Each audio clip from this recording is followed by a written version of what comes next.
Listo, muchas gracias, muy buenos días, tengan todos y todos ustedes. Es un placer nuevamente acompañarlos en esta jornada.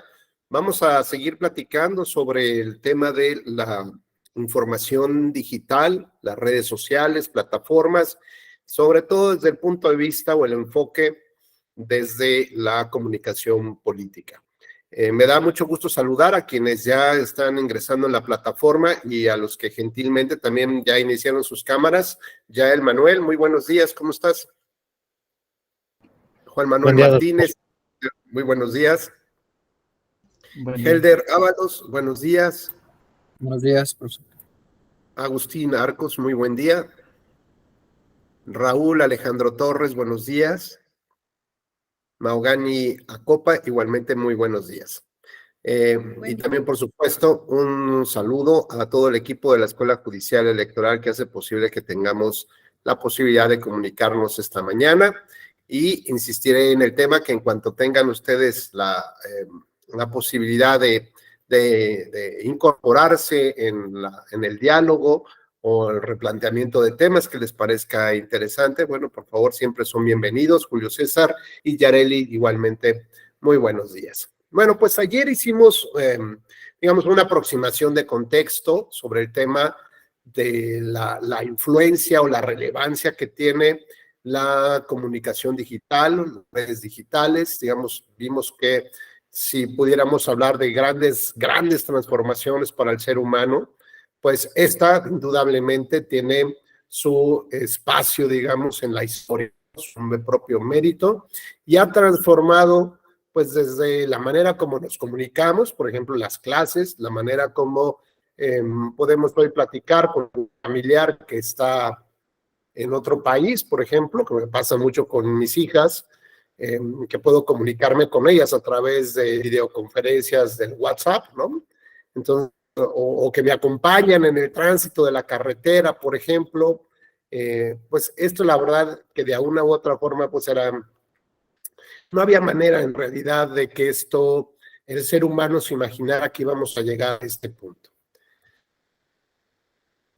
En el mejor de los casos, yo recuerdo que cuando era niño, pues por ejemplo las películas o la información, pues nos llegaba con un desfase hasta de un año, ¿no? Cuando ya se había exhibido, ya se conocían en algunos otros lugares, hacia México, hacia donde yo vivía, pues bueno, tardaba todavía un ratito más. ¿Y qué decir si me refiero a generaciones anteriores a la mía? Perdón, donde digamos, la incorporación al mundo, ¿no? El sentirte parte de este mundo, porque ya tienes la información, sabes de qué va la vida, por ejemplo. Habría que esperar a que hubiera un comunicado por parte de un noticiero, ¿no? Por este programa especial de las 10 de la noche en la televisión o en la radio por ahí de las 2 de la tarde. O sea, había que esperarnos a esos horarios para poder formar parte, digamos, de la información de este mundo. Y ustedes saben que información implica poder, ¿no? Implica puntos de conversación, implica un cierto, digamos, como activismo, como esta especie de soy parte de esta generación, parte de las noticias que están pasando y por lo tanto puedo emitir opiniones. Y si todavía nos vamos un poquito más atrás, pues había que utilizar la radio, ¿no? Y prácticamente las familias, por ejemplo, alrededor de una televisión se fueron enterando cuando el hombre llegó a la luna, por ejemplo. Y alguna otra información, pues había que esperarla vía la radio. A lo que quiero llegar con este punto es que la información o el mensaje que salía de estos principales medios, radio y televisión o del periódico, era considerado casi como una especie de dogma de fe. O sea, lo dijo el comunicador de las 10 de la noche, el de las 2 de la tarde, salió en el radio, ¿no? Lo leí en el periódico. O sea, no había, digamos, un punto crítico para poder determinar si la información que estábamos viendo, que estábamos recibiendo, no había, digamos, otro punto de contraste. Porque además, bueno, finalmente como fueron perdón, como se fue madurando, digamos, los medios de comunicación en México, pues muchos muy cercanos al oficialismo, y a partir de ahí, bueno, hoy sabemos, por ejemplo, que muchas de las noticias estaban segmentadas. Muchas de las noticias o de mensajes, pues eran una, digamos, no una fake news, como llamemos ahora, pero sí una narrativa que, que el Estado, pues, o que las autoridades quieren transmitir a la población para que sientan que hay una entrega de resultados. Y esto, por ejemplo, lo podemos ver cada vez que una autoridad sube estadísticas, ¿no? Por ejemplo, lo vimos en el tema de la seguridad en el país, ¿no? Había una serie de estadísticas o de datos y el mensaje que se quiere dar, ¿no? Incluso que existe, digamos, en las redes, es que ya bajó el índice de la criminalidad, por ejemplo. De esta manera, bueno, lo que vamos entendiendo es cómo también la sociedad se ha ido transformando poco a poco en esta percepción del mensaje. Y entonces ya no nos creemos, por ejemplo, lo que fue este relato de Orson Welles sobre la guerra de dos mundos, donde en la radio se narró justamente la llegada de los extraterrestres a la Tierra y bueno, provocó todo un verdadero caos, incluso hasta suicidios. Y de ahí digo, no me quiero saltar, pero bueno, tenemos una anécdota de un cronista de deportes que, pues como en estas épocas no había una gran cantidad de publicidad, por ejemplo, que pudieras utilizar para llenar espacios, tuvo que narrar un partido de béisbol de Estados Unidos, de la Liga de Estados Unidos, que fue suspendido por lluvia, ¿no? Entonces, como no tenían que meter en ese horario, se aventó una narración que es, digamos, como de estos récords Guinness y de reconocimiento, una narración del partido como si se hubiera jugado. Y la verdad es que ya no me acuerdo si en el resultado medianamente le acertó o no, pero bueno, se aventó 2 horas de narración de un partido político, de un partido de béisbol, y a lo que voy es que finalmente la gente creyó esto. Así que en buena medida, lo que está de trasfondo en el mensaje es esta percepción de credibilidad que se tiene o no, dependiendo del tipo de mensaje del emisor o de la manera como contrastas el mensaje. Si esto lo llevamos ahora al tema de las plataformas y las redes sociales, pues tenemos también un cambio brutal. ¿Por qué? Porque primero que nada no había que esperar años a que llegue la información. La información es inmediata, ¿no? Yo les puedo apostar que en este inter de la clase, a lo mejor de lo que ya llevamos, yo creo que ya habrá algunos que ya más o menos revisaron si hay un cambio en el estatus en el Twitter, por ejemplo, si hay una nueva información, con lo cual esto, digamos, nos da cuenta de una avidez que tiene el ser humano por estar en contacto con las redes sociales, que te puede llevar también al mismo tiempo a generar una adicción, ¿no? A este tipo de dispositivos, a los dispositivos con este tipo de contenidos. Con lo cual, bueno, ya empezamos a hacer otro enfoque de cómo actuaba la sociedad frente a los medios de comunicación y cómo actuamos hoy. Sabemos, por ejemplo, que existe un derecho humano a la libertad de prensa, libertad de expresión, y que los periodistas tienen, digamos, doble protección, porque por un lado tienen esta libertad de expresión y por otro lado el derecho a generar una opinión informada en la sociedad. Entonces, digamos, es un de doble vertiente, ¿no? Y requiere un doble apoyo por parte del Estado. Y no me dejarán mentir, incluso varios criterios del Tribunal Electoral del Poder Judicial de la Federación refieren que cuando hay este choque de trenes entre la libertad de expresión y el periodista y el derecho a la imagen del candidato, por ejemplo, prevalece de alguna manera una mayor protección justo hacia el periodismo cuando éste se ejerce de manera profesional, seria, ¿no? Es decir, que digamos que cumple una serie de expectativas de cómo debe llevarse el periodismo. No hablamos de ese periodismo chayotero, ese periodismo que trata de, ¿no?, de simular que lo es, pero en realidad se trata de un infomercial, ¿no? Se trata de publicidad pagada de alguna manera o que se pagará de alguna manera con ese medio de comunicación y con el periodista, y que lo que en realidad está haciendo no es justamente esta parte de seriedad y de profesionalismo. Por lo tanto, hay una serie de protecciones judiciales precisamente para el periodista, para el informador. Ahora, cuando nosotros nos convertimos en periodistas o informadores, porque tenemos nuestro celular en la mano grabando algún acontecimiento, pues nos convertimos en informadores. O bien, cuando retuiteamos una información, incluso la propia plataforma dice: Agustín, ¿estás seguro que la quieres retuitear? ¿No la quieres leer primero? A mí me parece, digo, a lo mejor a ustedes no les parece, pero a mí sí. Rubén, ¿no quieres abrir primero y ver de qué va esta historia? No, con el subtítulo, con el título para mí es suficiente.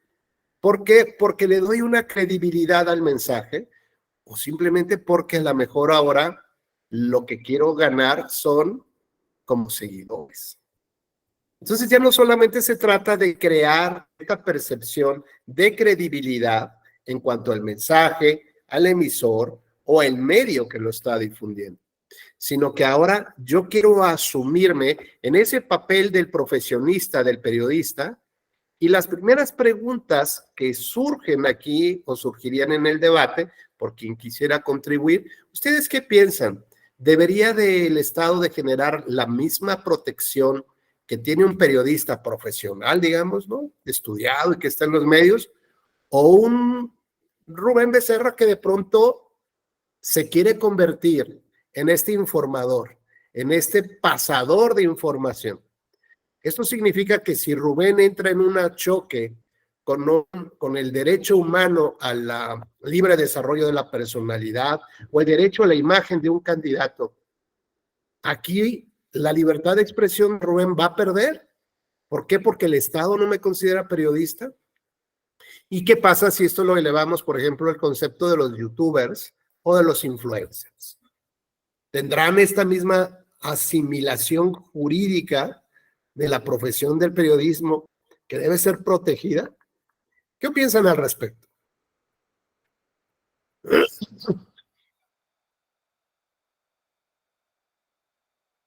Adelante, Yael, por favor. Buen día, doctor. Buen día a todos. Yo considero que sí tiene que haber una distinción. Si bien digamos que todas las voces deben de ser escuchadas, porque todos gozan del mismo derecho, no todas las voces son iguales, no todas las opiniones merecen el mismo valor. Y voy a poner un ejemplo más o menos como el que usted hizo. Es como si nos preguntaran ahorita sobre algún tema de derecho electoral. Nos preguntan a usted y a mí, pues su opinión que tenga usted es válida, como es igual de válida la mía, pero la suya está respaldada por experiencia, por conocimientos, por eso va a ser la de usted de mayor valor, y creo que en ese entendido sí debería de haber una protección a quien ejerce o de alguna forma ha cumplido con ciertos requisitos, regresando a lo del periodismo, que ha cumplido con requisitos para ejercer periodismo profesionalmente, y pues quien nada más enciende una cámara y se pone a decir su opinión sin haber cumplido demás requisitos. Muy interesante, Yael, y muchas gracias por tu deferencia hacia mi persona. ¿Alguien más quiere comentar a este punto? Los influencers y youtubers deben considerarse como un auténtico periodismo y por lo tanto gozar de las mismas garantías judiciales que debe otorgar el Estado al periodismo. Helder, por favor, adelante. Bueno, independientemente de que sean influencers o periodistas o seamos ciudadanos de pie, creo que el derecho a la libertad de expresión pues es universal y pues se debe de garantizar a todos los ciudadanos. Como usted lo dice, siempre y cuando no afecte ya los derechos de terceras personas, que es lo que se podría llegar a, inclusive a un análisis, porque, digo, recuerdo yo de aquí de la sala una sentencia de que a un tribunal local, en un procedimiento especial sancionador, sancionó a un ciudadano simplemente porque compartió en su Facebook, siendo un ciudadano común y corriente, una publicación de un candidato del cual él era, pues al cual él era afín. Él no era ni periodista, pues era un ciudadano. En este caso lo sanciona por decir, creo que estábamos no, de hecho no era veda electoral, por temas de publicidad que no tenía que hacer el ciudadano. Llega ese asunto aquí a la sala y pues la sala revoca, porque decir, pues está en el tema de su libertad de expresión y además es un ciudadano, no se encuentra en los supuestos de que tenga que cumplir con ciertos requisitos para efectos de la publicidad de su publicación, además de que lo hizo desde su perfil. Lo único que fue es compartir una publicación que hizo alguien más. Muchas gracias, Helder. Muy interesante criterio. Yareli, por favor. Yo considero que no deben de ser tratados de la misma manera o de una forma igual, dado que el periodismo es una profesión porque requiere una formación para poder comunicar una noticia o respecto de un tema en específico, mientras que los influencers prácticamente nacen a lo mejor desde un punto más cómico, donde generan lo que es una empatía con su público y comunican a lo mejor en tiempo real, pero sin tener ninguna experiencia o a lo mejor una perspectiva objetiva respecto de lo que están comunicando al público. Oye, Yareli, tú misma, imagínate que los periodistas, digamos, por las razones que sean, empiezan a llevar a cabo una crítica fuerte, ácida, en contra de los candidatos. Y resulta que los candidatos muy molestos empiezan a demandar ante las autoridades electorales, digamos, a presentar quejas en contra de los periodistas. Incluso solicitan, ejercen acciones de pago de daños y perjuicios, de daño moral, ¿no? Y ahí tienes a la pobre sala especializada tratando de resolver en la medida de sus posibilidades todos estos asuntos de libertad de expresión. ¿Qué pasaría, por ejemplo, si tú, Yareli, fueras periodista y pues te pones a escribir sobre el tema de los candidatos, ¿no? Y ahora que viene el 24, las elecciones del 24, habrá cientos de candidatos. Y resulta que por cada candidato que escribes, te presenta una demanda o una queja. Esto es que de pronto ya tienes unas 30 quejas, 30 pedimientos, que a lo mejor si no los atiendes, a lo mejor pues en una de esas hasta pues, llegas a perder un caso, ¿no? Y a lo mejor terminan documentando una prueba que se llama, digamos, en la parte de los procedimientos, se llama prueba preconstituida. Entonces, a lo mejor esta sentencia de la sala especializada la puedes llevar a lo mejor a la vía civil, ¿no? Y entonces en la vía civil a lo mejor ya demandar el pago de estos daños y perjuicios, ¿no? Y a lo mejor te mandan 3 millones de pesos cada uno. Con lo cual, ¿qué actitud asumirías, Yareli, frente a esta que te habla tu abogado? Ah, Yareli, ¿qué crees? Ya te cayeron. Te cayeron 25 demandas esta semana.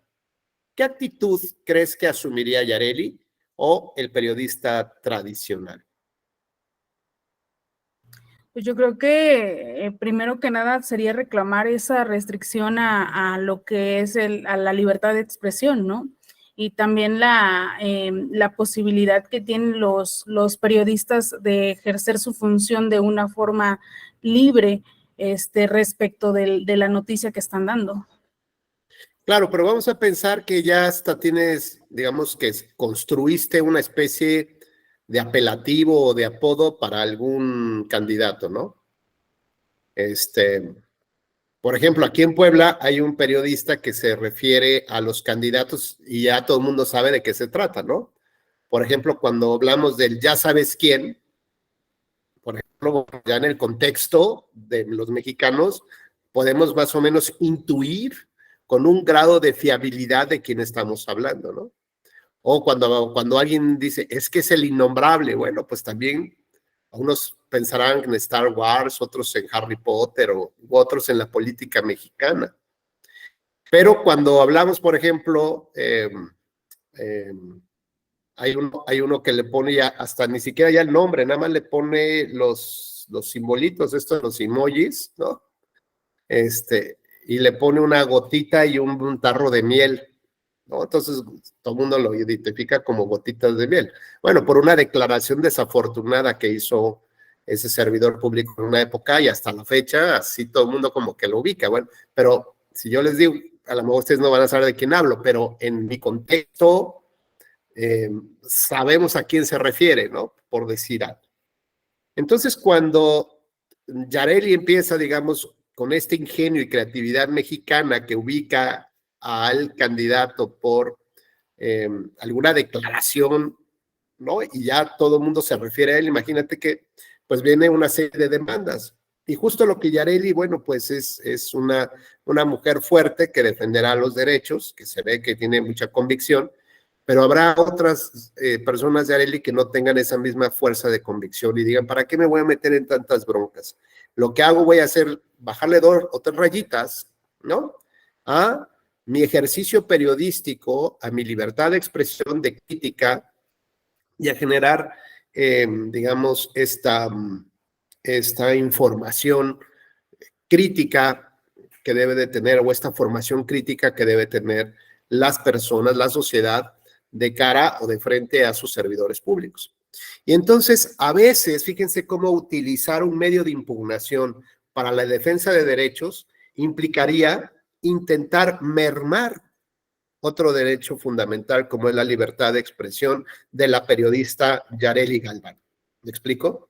Entonces, cuando un tribunal advierte que hay una cascada de asuntos en contra del periodismo, lo que debe de entender es que el periodista tiene, digamos, una doble condición que debería de ser protegida. La primera, como ya dijeron, la libertad de expresión, y la segunda, el derecho y obligación que tiene de formar opinión pública.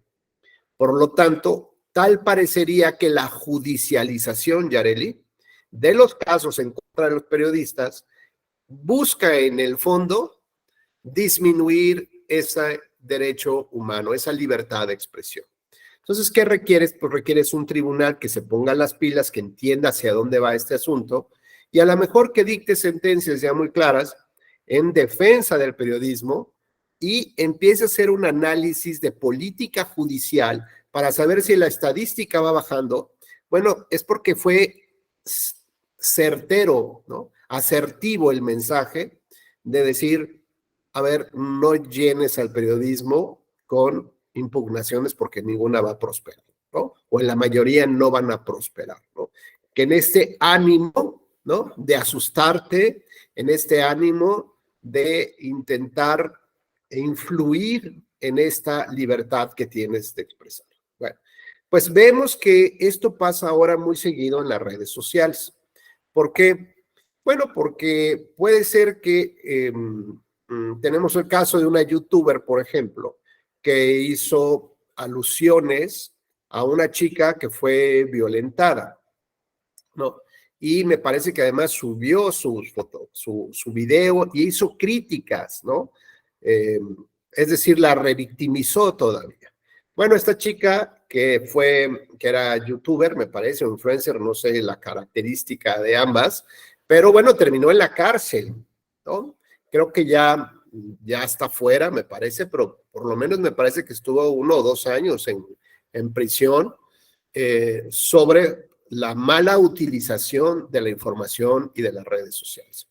Y seguramente, como ustedes podrán notar o escuchar, habrán escuchado, hay una gran cantidad de casos. Hay uno que me gusta mucho comentarlo porque me parece que es un trabajo muy fino que hizo la sala especializada cuando entrevistan a una diputada de representación proporcional a través de estas, digamos, como especies de programas especiales que tienen la radio y televisión que tienen, digamos, en el Internet, ¿no? Que eso ya también nos hablaría de pensar si esto sigue siendo considerado como un medio tradicional, porque hay mucha jurisprudencia creada sobre los medios de comunicación tradicionales, radio y televisión, pero cuando estos se pasan al Internet, ¿no? Parece como confuso si todavía sigue siendo el mismo programa de radio o el mismo programa de televisión, pero ahora en una plataforma distinta. Y bueno, pues más allá de eso, que es también muy interesante determinarlo para saber si se aplican las leyes y jurisprudencia a esta parte del Internet, lo cierto es que estos dos personajes estaban mofándose de los cargos de representación proporcional. Y entonces se les hizo muy fácil ya después aceptar en la entrevista, ¿no? Referirse a esta señora que era diputada de representación proporcional, ¿no? Y entonces, digamos que utilizaron esa mofa en términos generales de los cargos de RP, del sistema de representación proporcional sobre la persona diputada. Entonces le empezaron a preguntar que, por ejemplo, que si gastó mucha suela en el recorrido, ¿no? Para visitar casas, a visitar a la gente. O sea, porque entendemos, claro, que fuiste de representación proporcional y tu único mérito es estar en una lista. De ese nivel estaba la plática, ¿no? Bueno, la pobre mujer, yo creo que sudaba, ¿no? Decía que en buena hora se me ocurrió aceptar la entrevista de estos dos barbajanes. Pero, bueno, la entrevista se fue a ese nivel. El asunto es que termina la entrevista y dejan colgada la entrevista en la plataforma, digamos, en la página oficial de este programa y lo agregan, digamos, con una entradita y una salida, ¿no? Y con fotografías. Y en estos, por ejemplo, toman fotografías de la página oficial, digamos, la página personal de Facebook de la diputada. Y videos, ¿no? Entonces luego hay personas que les gusta, no sé, pues exhibir parte de su vida en las redes, que eso lo vamos a hablar ahora. Y entonces bailaba, ¿no? Y echaba ahí la bachata y no sé qué más, y cocinaba, y oye, con sus amigas, etc. Y entonces colgaron, digamos, una frase parecida a, miren, mejor que se dedique a hacer lo que sí sabe hacer. Y para ello una muestra, ¿no? Entonces el baile y la comida. Evidentemente, pues la diputada, muy molesta, presenta la denuncia o la queja ante las autoridades electorales y llega justo a la sala regional, ¿no? Y en la sala regional especializada hacen una segmentación, digamos así, de los distintos hechos y conductas reprochadas. Y resulta que consideraron que la entrevista en sí misma no constituía violencia política por razón de género, porque además, a pesar de haber sido una crítica mordaz, ácida, lo cierto es que en el contexto de la entrevista y el antecedente previo, se trataba de cuestionar a las personas que ingresan al cargo público por el sistema de representación proporcional, ¿no? Básicamente ese era el tema. Y pues le tocó a ella, pero no por el hecho de ser mujer se le criticó y se cuestionó. En cambio, los videos que terminaron siendo colgados y esta frase de que mejor se dedica a lo que sí sabe hacer, ¿no? Bueno, pues es la estigmatización de que las mujeres son buenas para bailar, para cocinar y para algunas otras cosas, ¿no? Esa parte, digamos, fue sancionada por violencia política por razón de género. Entonces, a mí me parece que es bien interesante ahora el reto que deben de asumir o que debemos de asumir por, digamos, por hacer un análisis de contenidos, pero además de los alcances que puede llegar a tener ese contenido, ¿no? ¿Qué es lo que está de fondo justamente dentro de las redes sociales para poder llevar a cabo este análisis y saber si no se está violentando justamente algún derecho? Bueno, decíamos entonces que hay personas que suben a las redes sociales, digamos, cosas de su vida muy personal, ¿no?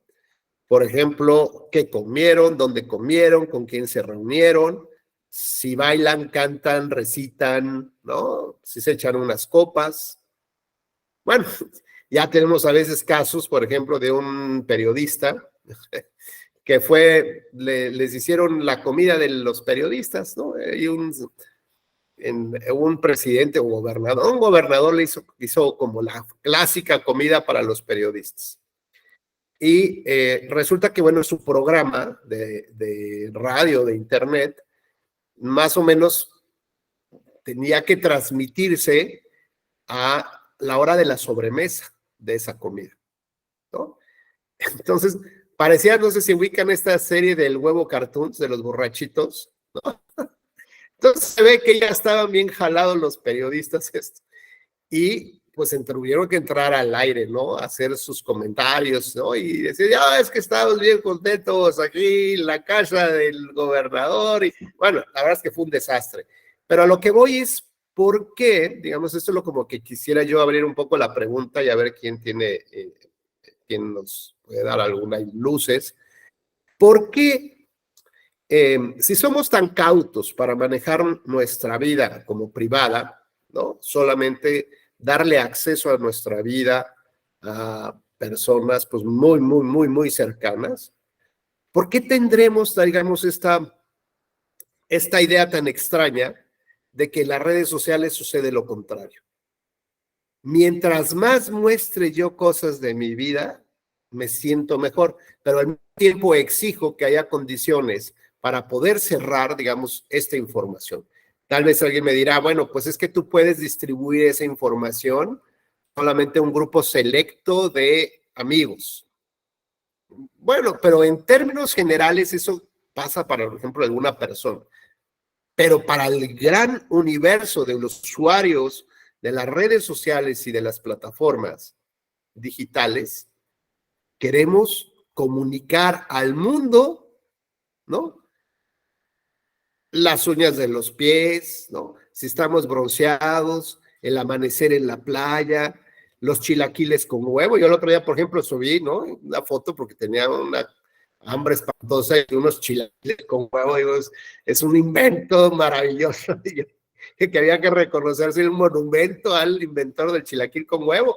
Bueno, y luego, ¿qué necesidad tengo yo de andar diciendo que estoy comiendo chilaquiles con huevo? Entonces, ¿de dónde creen ustedes que nace, digamos, esta contradicción humana en tratar de cuidar nuestra vida personal, de hacerla más reservada, pero en las redes sociales, ¿no? Nos volvemos locos?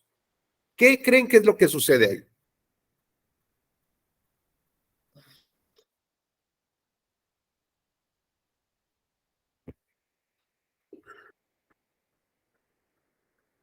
Agustín, por favor. Buenos días. Pues yo creo que tiene que ver con una generación que busca a todas formas la satisfacción de sentirse reconocida. A mí me parece que finalmente lo que nosotros estamos buscando a través de lo que queremos comunicar es pues cierta aceptación o cierto reconocimiento por parte de las personas o de nuestro círculo de amigos. Y la idea surge a partir de la famosa frase que dice que las redes sociales acercan a los lejanos, pero alejan a los cercanos. Y en ese sentido buscamos ese reconocimiento porque además nosotros liberamos una sustancia, creo yo, en el cerebro que se llama cortisol, que pareciera que por cada like que nosotras y nosotros recibimos en nuestra cuenta, pues se libera una pequeña cantidad de esta sustancia que nos hace sentir pues placer, ¿no? Entonces por ahí va mi comentario. Muchas gracias. Oye, Agustín, ¿y si de pronto recibes menos dosis de la acostumbrada? Tu micrófono, por favor, Agustín, se desactivó. Abres una cuenta de OnlyFans y ya recuperas, ¿no? No, bueno, pues se buscan distintas alternativas, ¿no? Algunas personas recuperan ese cortisol a través del ejercicio, de la disciplina, ¿no? En fin, lo que yo creo es que a nivel comunicacional, lo que nosotros siempre estamos buscando son diferentes formas para poder llamar la atención y acercar a más personas a nuestros círculos en diferentes temáticas. Puede ser no sé, tengo LinkedIn para los temas profesionales, tengo Twitter para cuestiones mucho más informativas, en fin, ¿no? Así sucesivamente. O sea, no dejan de ser también productos orientados para ciertas intenciones que podemos tener o para ciertas preferencias que tengamos como personas, creo yo, a nivel comunicacional, ¿no? Claro, y fíjense lo que dice Agustín, que es bien interesante. O sea, cuando ya nos tienes esta dosis de cortisol, de bienestar, ¿no? Que te provoca, que tuviste 10 tweets, ¿no?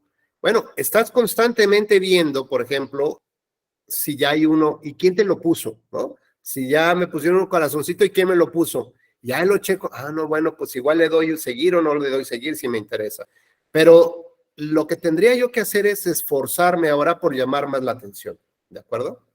Y el llamar la atención implicaría que si yo me esfuerzo más, pero no logro el objetivo, y a lo mejor hay un chico de 14 años que tiene miles de seguidores, ¿no? Miles, y cualquier cosa que dice, como vamos por un café, ¿no? Y bueno, ya tuvo 10,000 solamente porque puso vamos por un café. Y esto entonces yo entiendo, o muchas personas no logran entender también cómo funcionan las redes sociales. Que tienes, por ejemplo, un segmento comprado, o puedes tener un segmento comprado, para poder posicionar tu cuenta ante las redes o ante una finalidad que es comercial, por ejemplo, ¿no? Hay gente que compra, digamos, cuentas ya que están preconstituidas así para ser vendidas, ¿no? Y son 5,000 usuarios y te venden la cuenta de ese usuario. Y esos 5,000 no tienes la menor idea ni la menor interacción, pero lo importante es que aparezca cuántos seguidores tienes.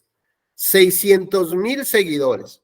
Bueno, porque tal vez en el tema del mercado, cuando ofrezcas un producto, pues a lo mejor, digamos, no, bueno, pues sí tiene 600,000 personas que la siguen, pero pues me imagino que una investigación más seria de esa empresa para contratar a esa persona que va a comunicar sobre cierto tipo de producto, pues investigará, ¿no? Si son bots, si realmente hay una interacción constante o no. En fin, pero nosotros como sociedad, ¿no? Tenemos digamos, esta gran incertidumbre de si siquiera estamos insertándonos justamente en una generación o en un universo de personas donde pueda ser yo reconocido, porque tal vez fuera de ese universo, de este mundo digital, a lo mejor yo no esté logrando los objetivos de reconocimiento o de satisfacción de la comunicación que tengo o que quisiera yo tener, como lo puedo tener ahora en las redes sociales, porque me convierto en alguien con chispa, en alguien que puede hacer cosas completamente distintas al mundo físico, ¿no? Como tal. Y eso entonces nos deja en una situación de vulnerabilidad, llamémosle así. ¿Por qué? Porque, bueno, hay quienes están haciendo un monitoreo de las redes sociales para saber, uno, ya sea que mediante algoritmos pueda yo segmentar o hipersegmentar la información para poder enviar mensajes claros y concretos a ese universo de personas. Por ejemplo, si yo estoy interesado, creo que se los comenté ayer, si yo estoy interesado en un vuelo entre Toronto y México, y lo checo en el Google cuánto anda, inmediatamente los algoritmos se ponen en funcionamiento para que en todos mis dispositivos, en todas mis plataformas o redes sociales, me aparezca alguna información relacionada, si no con ese vuelo exactamente, con un hotel en ese lugar, o con vuelos baratos, o con alguna cosa, o disfruta vacaciones.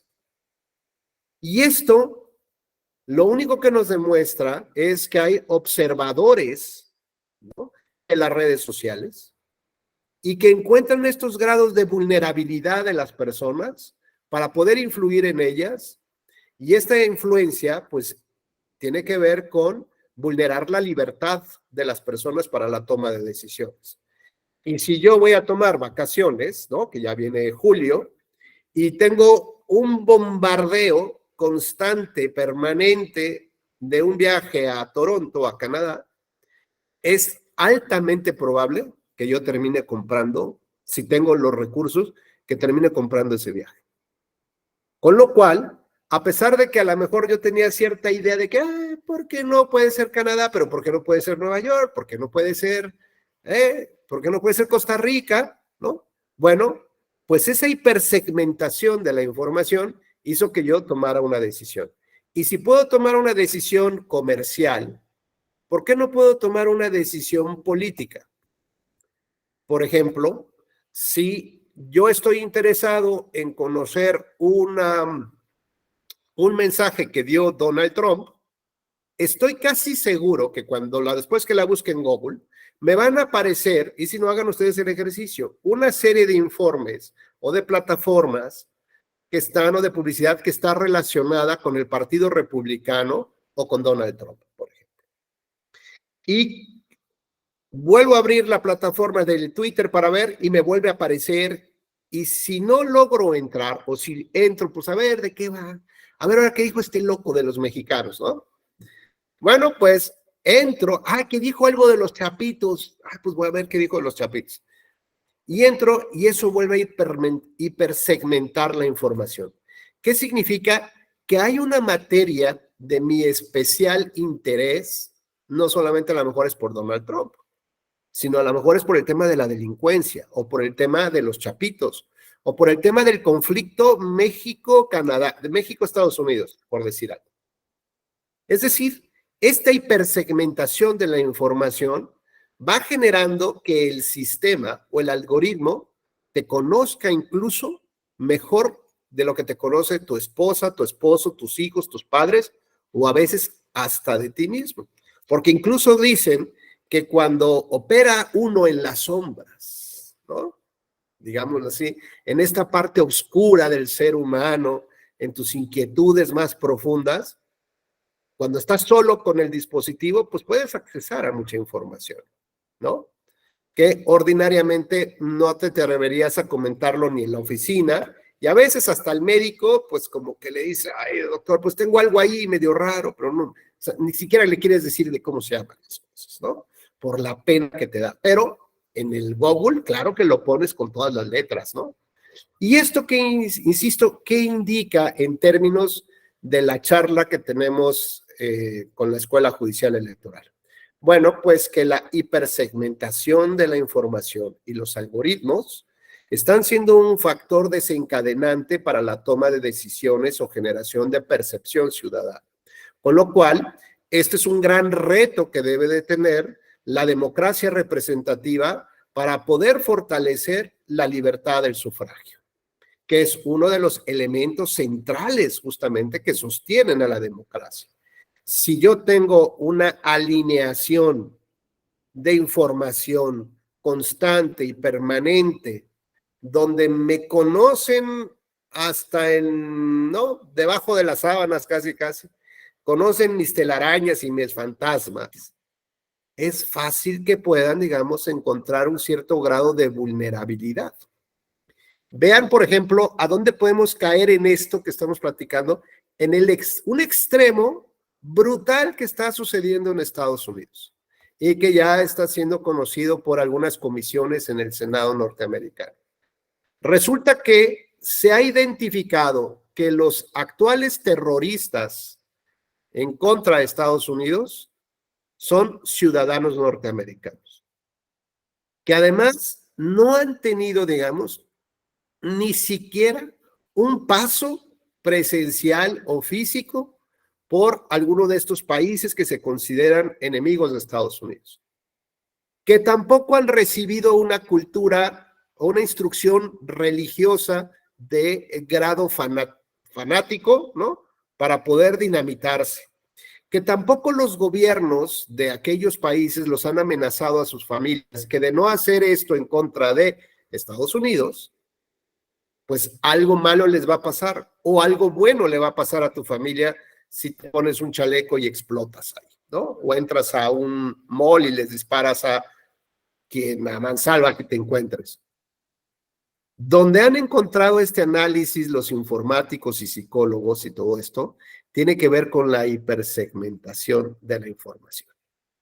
Normalmente este tipo de publicidad que alienta a cometer actos terroristas está, digamos, en la parte que le llaman el Internet oscuro, el Internet negro, ¿no? Donde normalmente, digo, todos sabemos que existe, a lo mejor alguna vez pues has picado sin querer ahí un link y dices, no manches, no, esas cosas son, ni las quiero ver, no.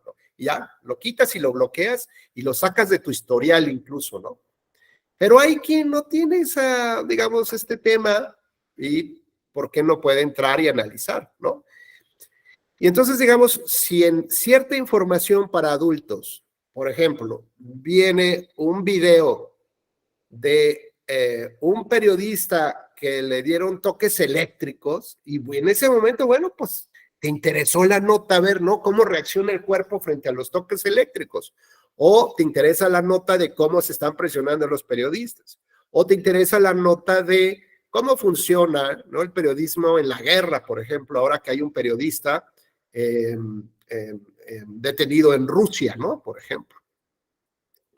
Accedes a esa información y si en esa información, digamos, en esa nueva página a la que abres, que seguramente vendrá recargada de otros elementos, seguramente habrán instalado algo que el algoritmo reconoce que te vas, ¿no?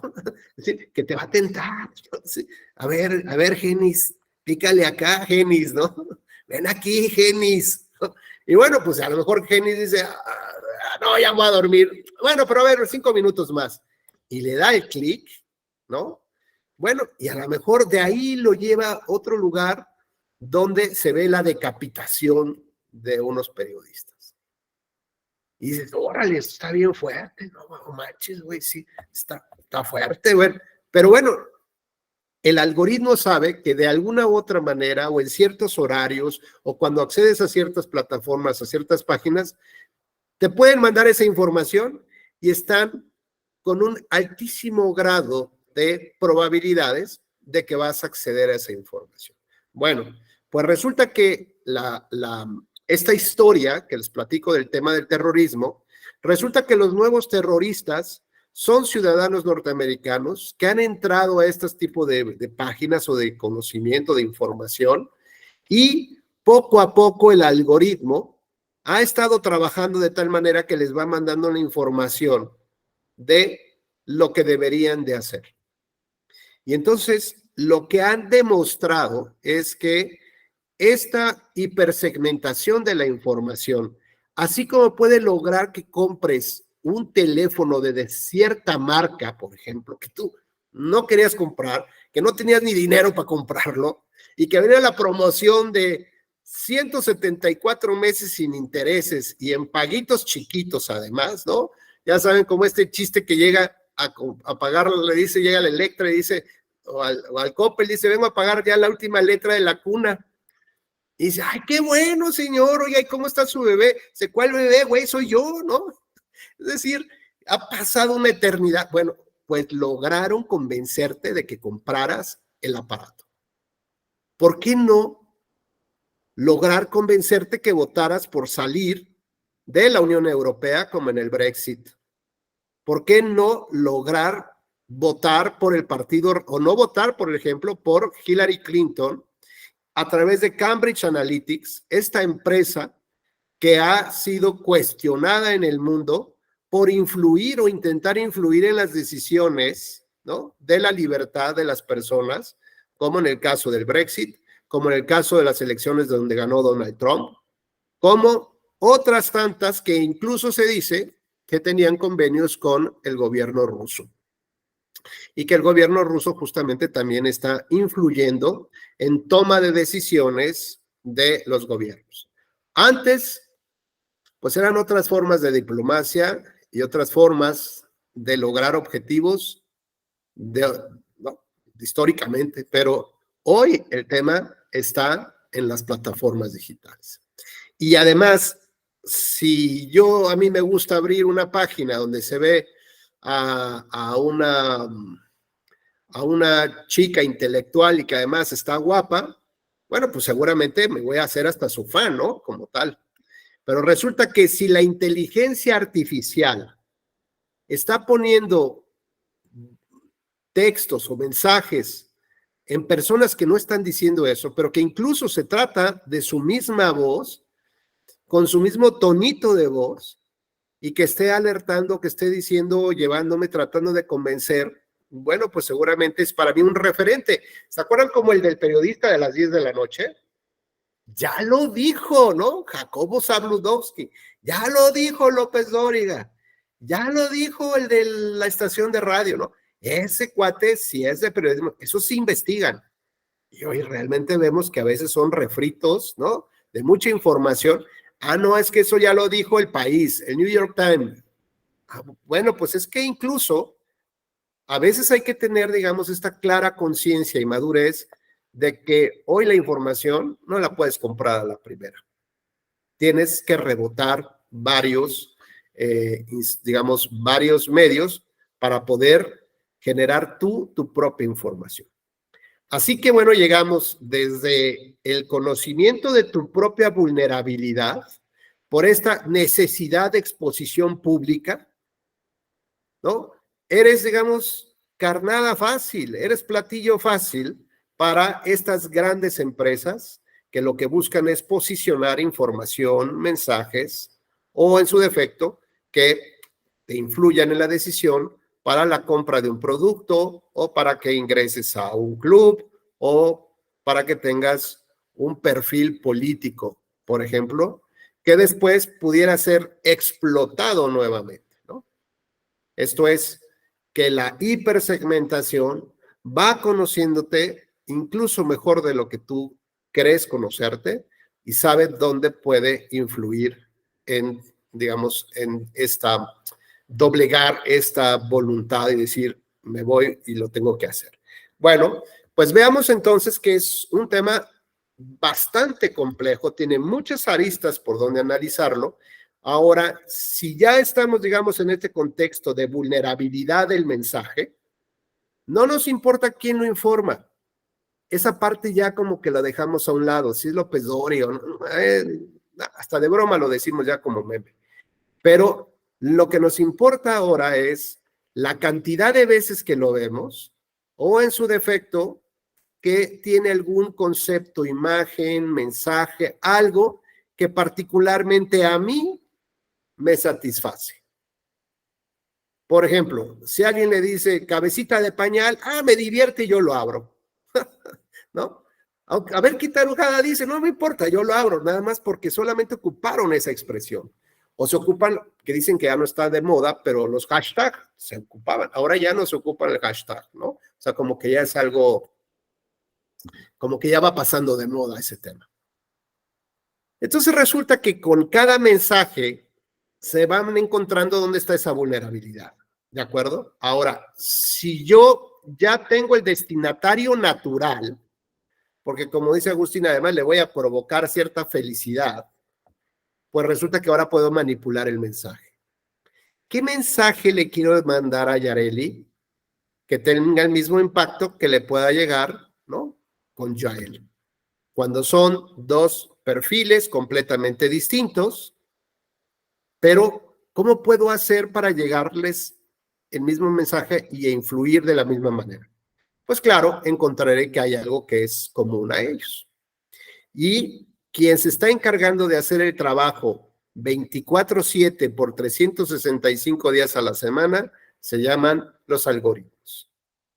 Ellos son los encargados de encontrar los vasos comunicantes entre dos personas que ni se conocen, pero que de alguna manera me muestran su vulnerabilidad y yo puedo influir en ellos de una manera distinta. Pero al mismo tiempo lograr los objetivos. Así que el que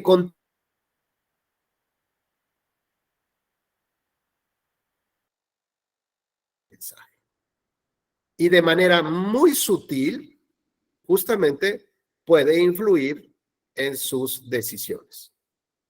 Por ejemplo, si Yareli fuera una feminista, digamos, ¿no? Esas de salir a la calle y tal, bueno, nada más con que escuche la palabra cucaracho o machista, ¿no? Alguna cosa así, en automático le vas a decir, a ver, échenmelo eso para acá. A ver, ¿qué hizo este desgraciado? ¿No? A ver, comadre, no te preocupes, aquí estamos. Somos una red de mujeres que nos apoyamos entre todas, incluso si necesitas un Uber, si que quieres que vayan por ti al restaurante, si estás borracha, no importa, si estás embarazada, no importa. Nosotros somos una agrupación que nos protegemos entre todos. Bueno, pues ahí está. Ya tienen, digamos, un grado de vulnerabilidad, digamos, de esta protección de datos personales de tu vida.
¿Ahí me escuchan bien? ¿Sí? ¿Sí? Sí, ya. Sí. Gracias. Gracias, perdón. Es que mi computadora se conectó al internet del celular. Yo creo que ya el celular murió y no al wifi de aquí de donde estoy. Bueno, pues decíamos que a lo mejor Yareli no es pro el partido en el gobierno, pero tampoco le interesa mucho la política, vamos a suponer.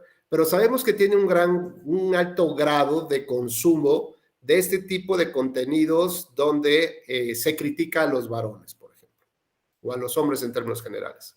Bueno, pues si yo le mandara una información que hablara de unos, como lo estuvieron manejando en redes sociales, de los packs de Alito, ¿no? Donde les pedía fotografías a las que podrían ser las posibles candidatas y fotografías así medio comprometedoras.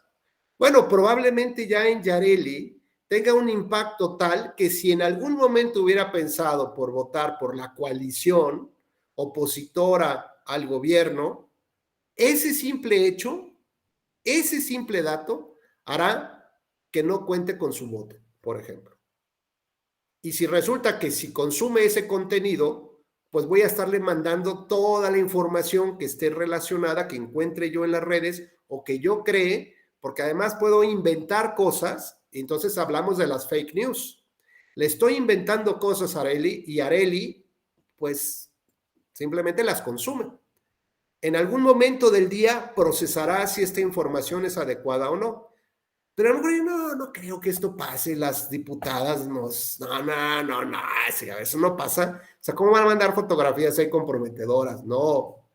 Pero resulta que lleva una semana con este bombardeo de información, pues resulta que a lo mejor ya les tenía algún grado de duda sobre el tema, pero como tiene otras tantas actividades que desarrollar en su vida, pues ya en un momento dado en el subconsciente, en un sueño dice, este cuate es de lo peor, ¿no? Por ejemplo. Y eso hace ya que olvidemos a través de una fake news, fíjate, Yareli, lo que te voy a contar, que a través de una noticia falsa, ¿no? Estamos generando un cambio de narrativa para ti. ¿Y esto qué significa? Generar una posverdad. Este concepto de la posverdad es un concepto, digamos, reciente, es un concepto moderno que vas a escuchar mucho en las redes sociales y en las grandes discusiones del periodismo y de la comunicación política, porque la posverdad implica generar una narrativa, una historia diferente. Imagínate, Yareli, estoy casi seguro que tú habrás escuchado alguna vez la historia de Caperucita Roja, ¿no? Bueno, ¿qué pasaría si yo te hablo de Caperucita Roja, de ese cuento de Caperucita Roja, y te digo que en realidad el lobo se la comió o intentó comérsela porque la población donde vivía Caperucita Roja fue abarcando, digamos, el estilo de vida de los animales, con la construcción, con las carreteras, con un tren, ¿no? Bueno, van generando un cambio en la cadena alimenticia, en las zonas de reserva ecológica, llamémosle así, de tal manera que los animales se van moviendo de su hábitat. Y en ese movimiento de hábitat, además por el cambio climático generado por los humanos como Caperucita Roja, pues resulta que había una sequía profunda. Y la sequía implicaba que no hubiera alimento. Y en la cadena alimenticia, pues tú tienes que comer, ¿no? Es decir, ay, no, voy a hacer huelga de hambre hasta que llegue la lluvia. No, pues tienes que comer. Y evidentemente, el lobo feroz, ¿no? Al encontrarse la Caperucita en el camino, y además, desgraciada Caperucita y Arely, llevaba galletitas recién horneadas. ¿Quién no ha pasado cerca de una panadería cuando están horneando el pan? Dice, oye, ¿no? Se te abre todas estas inquietudes cavernícolas alimentarias básicas. Bueno, si te contaran una historia así, Yareli, estoy casi segura que dijeras, ah, y como me caen bien los animalitos, si tienes gatos y perros, si eres cuidadora, ¿por qué no ahora ser cuidadora de los lobos?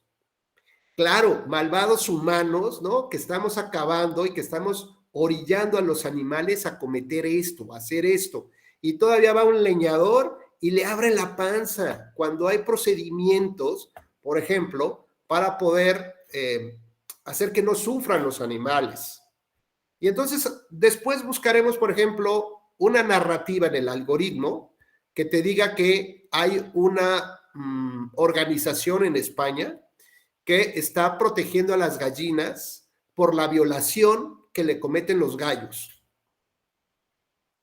Bueno, pues fíjate cómo vamos abriendo, ¿no? Digamos, como esta información y va respaldada de alguna manera de tal naturaleza que la posverdad hará que Yareli ya no esté interesada en discutir los resultados de este gobierno.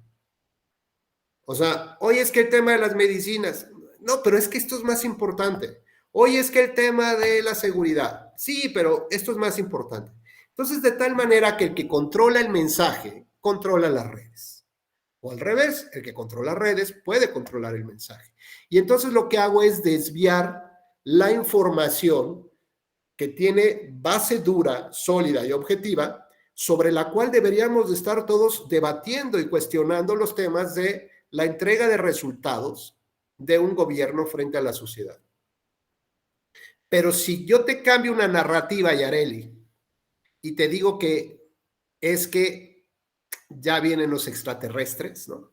Que incluso hay unas cosas, hay unas naves extrañas en el cielo que hemos visto, y suelto información que la NASA, un exfuncionario de la NASA, ¿no? Ya reveló alguna cosa.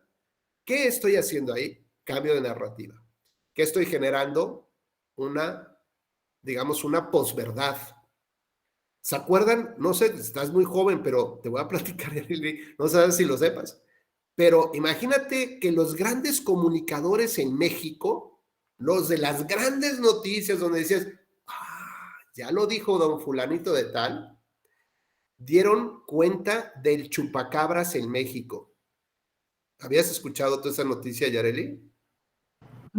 Sí, tenía 5 años y sí la escuché, y de hecho fue un fenómeno porque justamente hablando del tema del posverdad, se realizó un juego de emociones y pensamientos de la gente bajo sus creencias.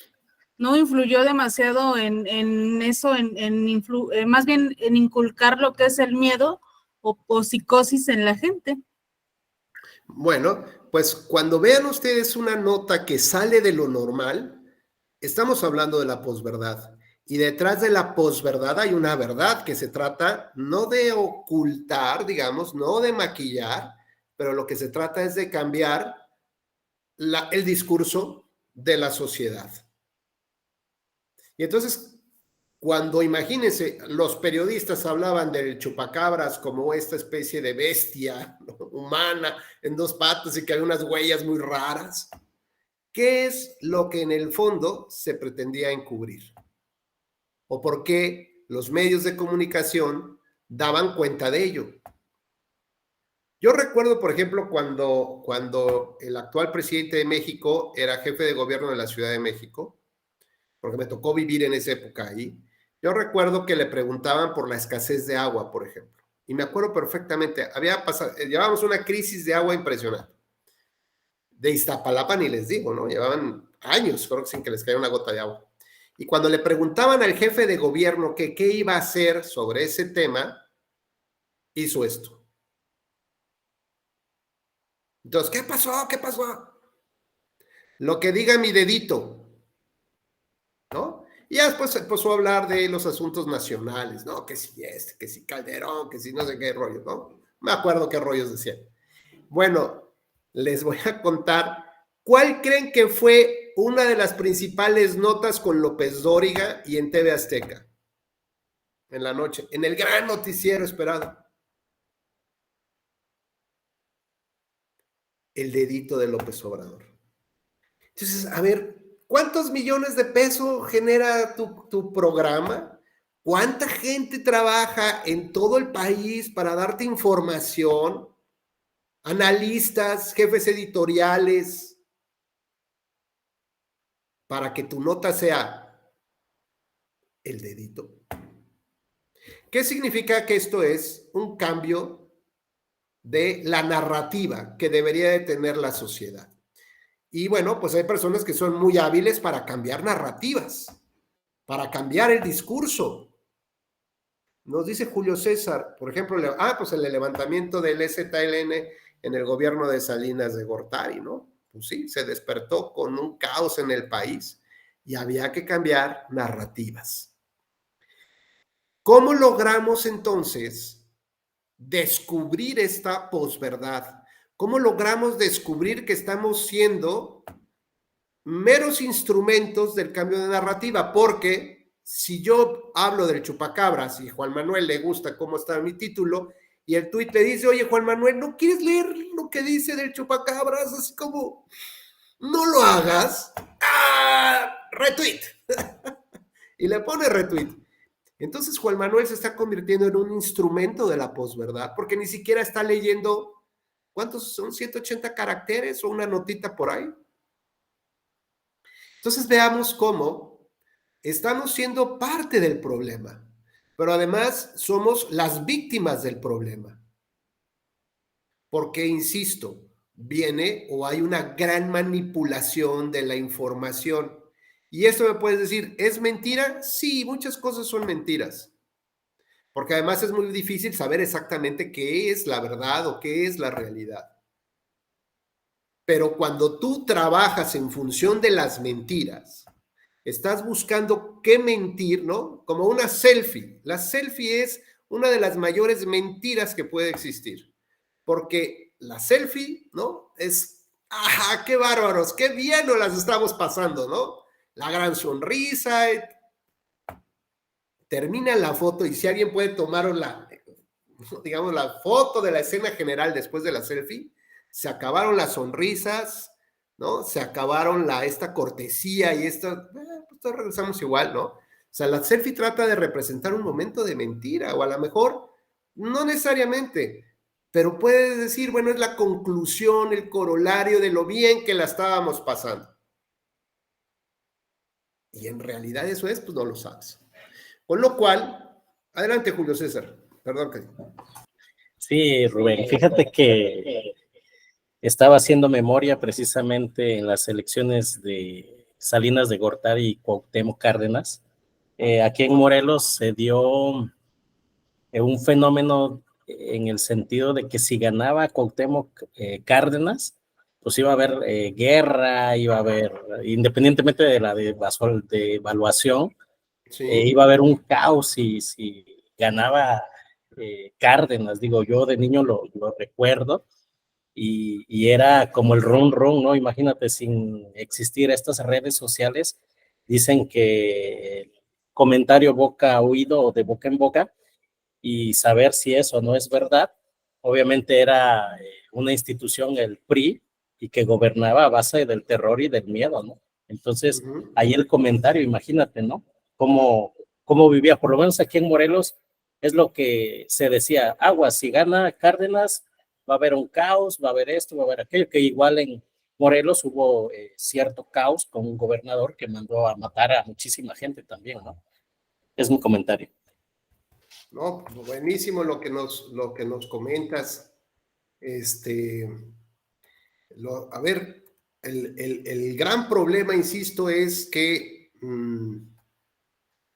¿qué es lo que sí creemos? Y en función de lo que creemos actuamos y generamos perspectivas, ¿no? Y a partir de la perspectiva, bueno, pues podemos tomar decisiones, pero esas decisiones no necesariamente están bien consensadas, o sea, están bien reflexionadas, están amparadas por una autoridad como el tribunal o el INE o los OPLES o una unión de periodistas o una ONG que nos diga, hey, esto es fake news, esto no es cierto, ¿no? Esto ya está corroborado. Y vean la gran cantidad de mentiras, por lo menos, que yo no las he contado, pero que la posverdad me dice que se dicen en la mañanera. 84 mentiras promedio diario por mañanera. Y la verdad es que yo no sé, porque ni las veo, ni sé a veces ni lo que dice, ¿no? Y me centro en los resúmenes del tweet. Y ya. Si antes yo leía el periódico con un juguito de naranja y mi café, pues ahora solamente veo el tweet, ya no compro periódico. Pero me están generando una posverdad. No lo sé. Tal vez sí, porque a lo mejor saben que soy crítico de... Y entonces, si me empiezan a mandar información que todo es una serie de mentiras, pues voy a creer que todo lo que dice el señor es una serie de mentiras. Pero yo no estoy corroborando nada de esto. Estoy creyendo y están, digamos, entrando en esta vulnerabilidad que yo he abierto en mis redes sociales, en mi plataforma para esto. Con lo cual, bueno, vean ustedes el grado de mentiras, el grado de mentiroso, ¿no? O el éxito que tienen los grandes mentirosos hoy en día, ¿no? Pongámoslo de esta manera. El que mejor se puede echar la mentira, ese seguramente va a ser exitosísimo en las redes sociales. Y luego además hablamos que hay una posverdad pagada. ¿Esto qué significa? Una posverdad profesional. Le estoy pagando a la gente, a profesionales, que pueden estar de acuerdo o no con mi filosofía de gobierno o mis acciones de gobierno. Eso no importa, les estoy pagando. Y ellos tienen que generar esta posverdad. Ellos tienen que generar que las fake news. Ellos tienen que generar que se haga un eco, ¿no? Es como una oleada de información acerca de lo que quiero transmitir. Y de ahí el gran éxito, pues, de los discursos. Antes, como, ¿cómo se llama el discursero de Hitler? Goebbels, ¿no?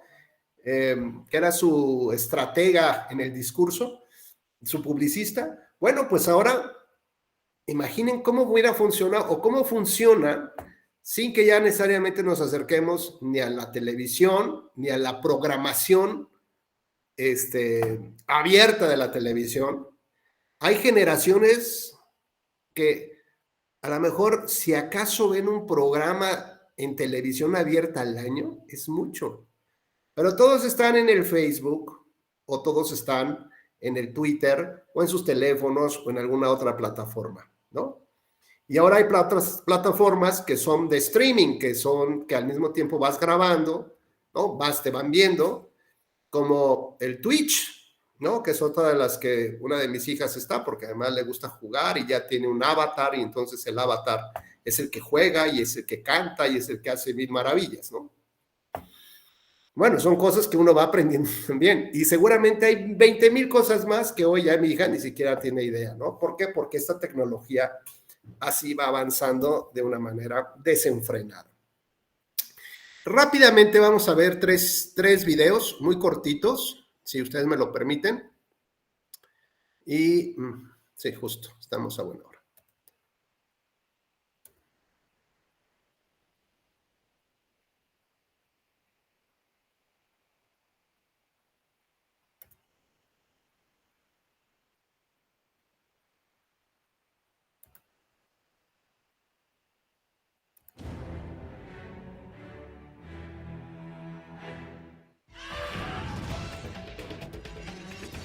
the banana slug daiquiri, the cow's blood Bloody Mary, scorpion martini, fisheye Mai Tai, oh, and the habanero rattlesnake shooter, and the spider. ¿Se escucha más o menos? Go. Sarah, you have the scorpion martini. Oh my God. Oh, she just downed it. Dan's working on the cow's blood Bloody Mary. You still have to eat the scorpion. Don't throw up, Sarah. Don't throw up. Sarah's at peace right now. Look at her. She's going for the scorpion now. Oh my God. Come on, Sarah.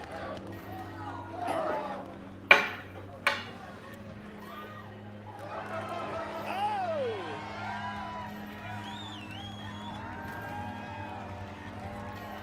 If you can't handle it, I'm here for you.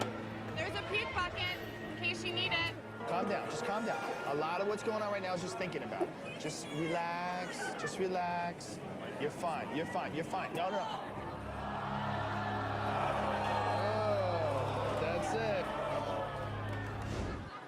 Oh, that was sweet. That's true love. He just threw up and he kissed you.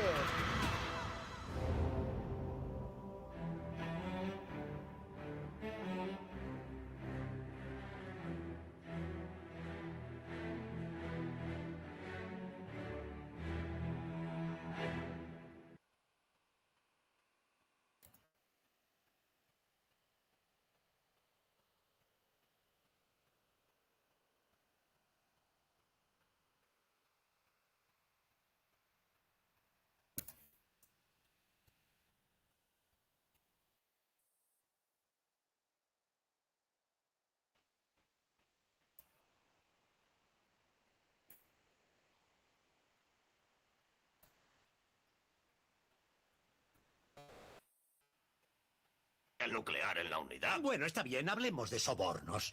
Vean, pueden elegir entre la lavadora o la secadora que les muestran atractivos Smithers, o pueden cambiar ambas cosas por lo que hay en esta caja. ¡La caja! ¡La caja! Oh, Mindy, un día te entregaste a este menda, pero te dije que no, mi prenda. Un beso, dame solo eso. Pero te dije que... ¿Qué canción es esa? Dile una mentira. Me han dado un papel en un musical de Broadway. Poco es, pero por algo se empieza. Bravo.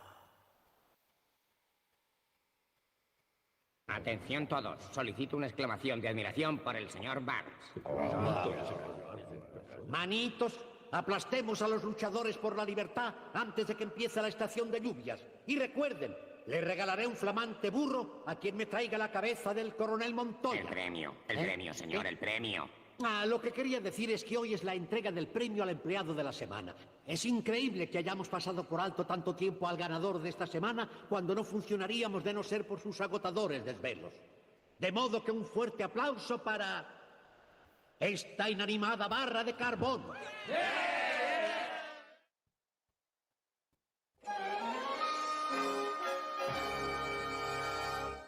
Yo no digo que el señor Barr sufra incontinencia. ¡Incontinencia! ¡Qué fuerte! ¿Sabes alguno de los dos que es incontinencia? Ya empiezas a chinchar. Cariño, es hora de irnos. Si es que es como boba.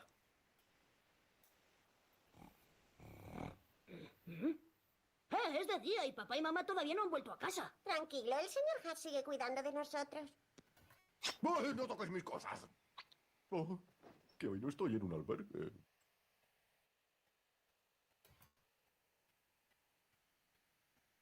Ya faltan 2 más y ya terminamos, ¿eh?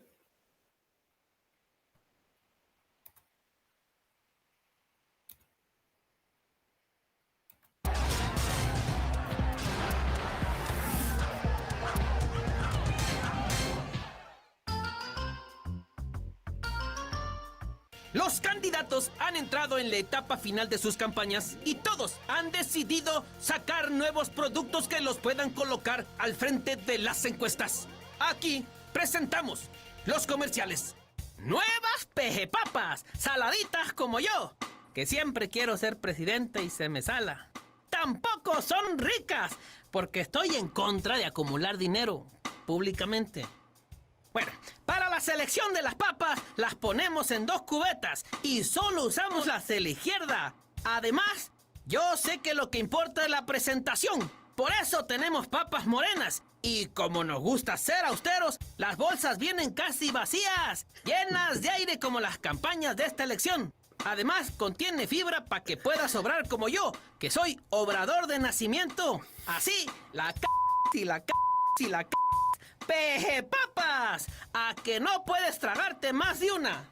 Tan rancias. El nuevo gel Copetazo Veloz te lo dejará bien parado para que las gaviotas se te acerquen de inmediato. Viene en varias presentaciones. No me muevo aunque haya huracán. No leo más que la Biblia a cachitos. No soy la señora de la casa. Uso la fuerza pública y me vale. Ya sabes, si quieres ser un Hellboy como yo, ir adelante en las encuestas en tu comunidad, tener a las huevitas a tus pies o que nadie te diga nada mientras tomas dinero que no es tuyo, Gel Copetazo Veloz. No es necesario que te quieran los estudiantes, o que leas, o que te acuerdes de cuántos hijos tienes. No, solo párate el copete. Nueva lavadora con iPad incluida.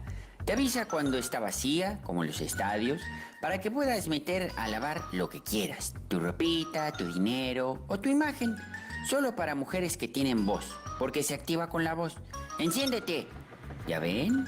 Así que si eres mudita, pues compra otra. Las nuevas cuadrícula combis te llevan a donde quiera tu imaginación. ¡Son increíbles! Te subes en ellas y te damos tu churrito. Te ponemos una película con muchas boobies. Te damos tus lentes con bigote incluido. Y entonces, te puedes creer lo que quieras. Los viajesotes en las combis son fantásticos. Ahí puedes pensar que vamos a legalizar la droga, que las cárceles son un negociazo, que soy un ciudadano como tú, que te echas un faisán con la maestra, lo que quieras. También te damos todita la banda ancha para que la disfrutes adentro. Y cobramos cuotas modestas porque cuesta mucho ponerle gasolina. ¡Ah, por cierto! El radio funciona con energía solar. ¿Contamos contigo?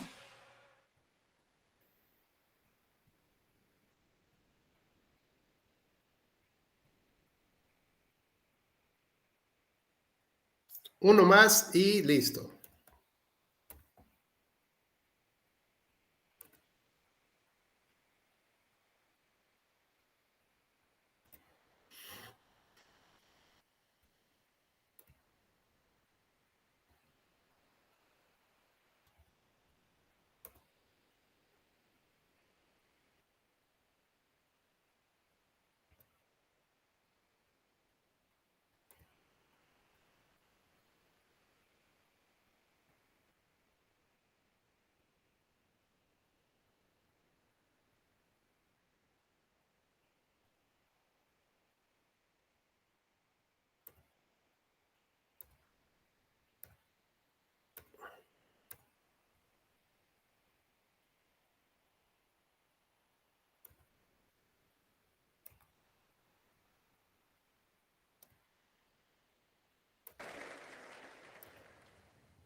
Ser o no ser,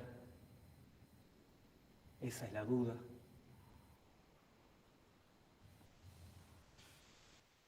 ¿Qué es más digno para la conciencia de uno?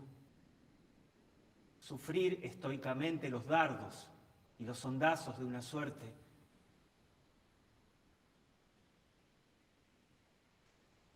vergonzosa, o tomar las armas contra un océano de injusticias y darle fin con atrevida resistencia. Morir, dormir nada más.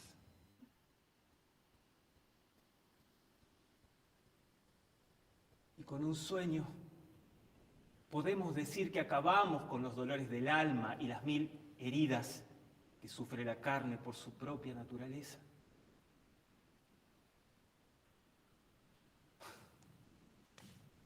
Esa sería una conclusión que piadosamente deseo. Morir, quedar dormido dormir, tal vez soñar.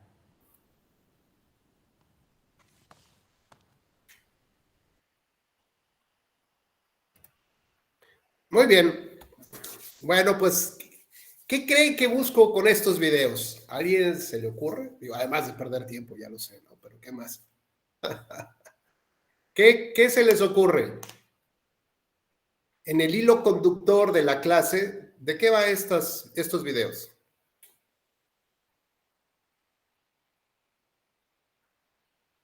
Digamos, ¿cuáles les provocó? A ver, Juan Manuel, te escuchamos.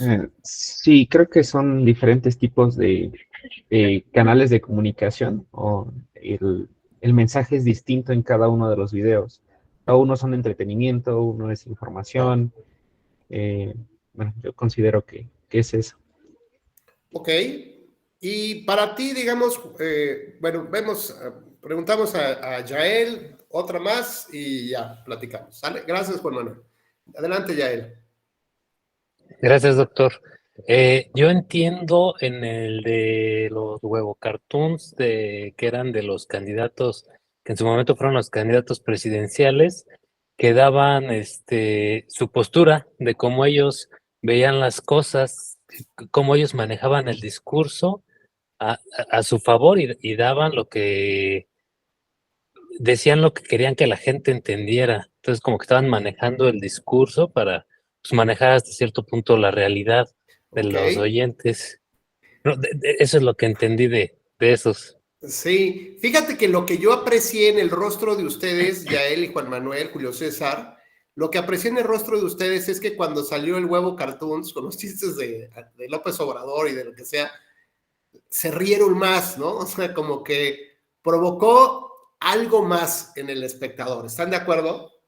Yo creo que podríamos pensar que si les dijera que de estos 4 segmentos, ¿cuál fue, Agustín, tu favorito?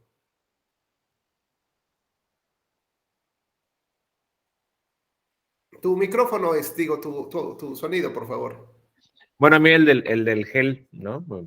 En Huevo Cartoon me parece que es una sátira maravillosa del presidente Peña y me hace reflexionar también cómo ahora hay como una piel muy sensible, ¿no? Antes le daban con todo, ¿no? Y ahora parece que no gusta tanto, ¿no?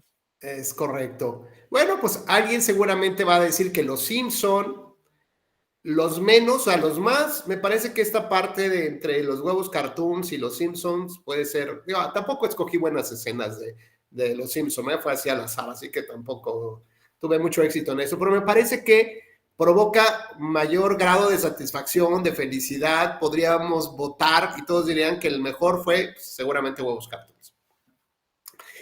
Otro grupo de votantes que son medio morbosones, les gusta pues decir que, ay, híjole, es que se ve asqueroso que se está comiendo ahí la chava un bicho raro, si yo lo hiciera vomitaba, ¿no? Es un poco como te da el morbo, pero a la gente le gusta el morbo, ¿saben? ¿No? O sea, nadie dijo voy a pagarlo porque no, tengo que ver. Y no nada más porque el profesor lo diga, sino porque estoy interesado en ver si vomita la chava o no vomita, ¿no? Y el tercero, o el último, pues, el último segmento de Hamlet, el soliloquio de Hamlet, ese, Rubén, me dice Yareli, está de flojera. Hasta me estaba durmiendo, ya hasta estoy bostezando. ¿Por qué? Porque Hamlet está de flojera, ¿no? ¡Qué aburrición! Ahora, la pregunta es que si, digamos que evidentemente el tipo de mensaje provoca distintas actitudes o percepciones en el, digamos, en el destinatario. Y entonces yo puedo empezar a entender cuáles podrían ser sus vulnerabilidades de información, ¿no? Entonces, bueno, ya sé que de estos segmentos los que más les interesa son lo cómico, ¿no? El chiste de la sátira política. Bueno, pues ya Agustín ya nos abrió, digamos, algo que nadie sabía. Digamos, en su protección de su vida personal, nos ha compartido algo, y si yo lo registrara como algoritmo, ya le estaría mandando, ¿no? La siguiente de los huevos cartoons, la película y toda la sátira que sé que le está provocando, digamos, cierto grado de felicidad. Y si alguien dijera, no, pues el Fear Factor, pues, y además de terror, donde haya cercenamiento de una oreja y así que sangre y eso. Oye, eso está más padre, ¿no? Bueno, pues ahí voy a mandarle información. Pero esta información, decíamos, viene complementada con algún otro segmento que me interesa, ¿no? Y entonces, si sé que le causó mucha gracia lo de Peña Nieto, bueno, pues me voy a enfocar tal vez para empezar que mis algoritmos estén trabajando y generar una posverdad en contra de los priistas, por ejemplo. Y entonces, pues pudiera ser que Agustín, tarde o temprano, a pesar de que es una persona metódica, reflexiva, no sabemos si en esta vulnerabilidad lo termino yo de convencer. ¿De acuerdo? ¿En qué? Pues en su subconsciente, donde él no está presente, y el subconsciente en el momento de reflexionar sobre el voto a lo mejor lo impulsa a decir no. O lo impulsa a decir, mira, estos ahora tienen la piel bien chiquita, pues que se aguante, ¿no? Y ahora me los friego. No sabemos hacia dónde se dirija el conocimiento que estoy ya generando yo como el manipulador de la libertad decisoria de Agustín, a ver hacia dónde me conviene llevarlo. Y si encuentro un bloqueo, bueno, pues ya buscaré hacia dónde. El asunto que yo quería preguntarles es que si ustedes estuvieran alejados por, digamos, 3 años incomunicados, ¿no?, de la humanidad, y ahora, por ejemplo, en pandemia, ¿no?, que no tienen acceso a internet, a nada, y solamente pudieran llevarse la serie de Huevos Cartoon, las películas de Huevos Cartoon o de Los Simpson, o no sé, la serie 3 temporadas del Fear Factor, o el libro o los libros de Shakespeare y no sé, ¿qué escogerían? Como para pasar el tiempo, 3 añitos ahí encerrados. Pues yo sé que uno diría, bueno, pues sí, Los Simpsons, ¿no? Porque tiene muchos capítulos. Y terminas de ver Los Simpsons y al otro día vuelves a ver Los Simpsons. Y al otro día Los Simpsons. Y al otro día Los Simpsons. Y al otro día no quieres saber nada de Los Simpsons. ¿Cómo es posible que algo que te provocó un alto nivel de cortisol, de endorfinas, después ya no te satisfaga? Porque entonces parece ser que hay emociones vacías. ¿De acuerdo?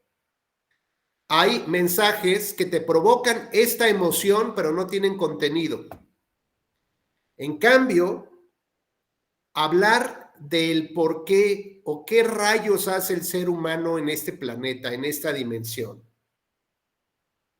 ha sido un cuestionamiento desde los primeros pobladores, ¿no?, los primeros humanos reflexivos, pasando por los catedráticos de los griegos, pasando por todos los que ustedes quieran, por científicos, por los grandes matemáticos del mundo, en toda la humanidad. Es decir, cuando llega la hora de la muerte, o cuando se aproxima la hora de la muerte, es decir, ¿qué vine a hacer aquí? Y ahora, ¿hacia dónde voy? ¿Y qué va a pasar? ¿No? Y veamos, por ejemplo, con genios como Salvador Dalí, por ejemplo. Matemáticos como este hombre que estaba en su silla de ruedas, ¿no? Científicos que saben leer el universo. Nos seguimos cuestionando cuál es nuestra finalidad de pasar por esta vida, porque después se va a acabar. Bueno, pues estoy casi seguro que este conjunto de reflexiones, aunque no provocan emociones, provocan una satisfacción de más largo plazo. Esto que les estoy poniendo en 3 videos, 3 segmentos, digamos, de videos, es la síntesis de la corriente de la filosofía utilitarista. La corriente de la filosofía utilitarista lo que busca es provocar decisiones o tomar decisiones que provoquen el mayor grado de alegría, de felicidad, de cortisol, de todo eso que nos llama y nos llena de emociones, y provocar los menos daños o los menos perjuicios, si acaso.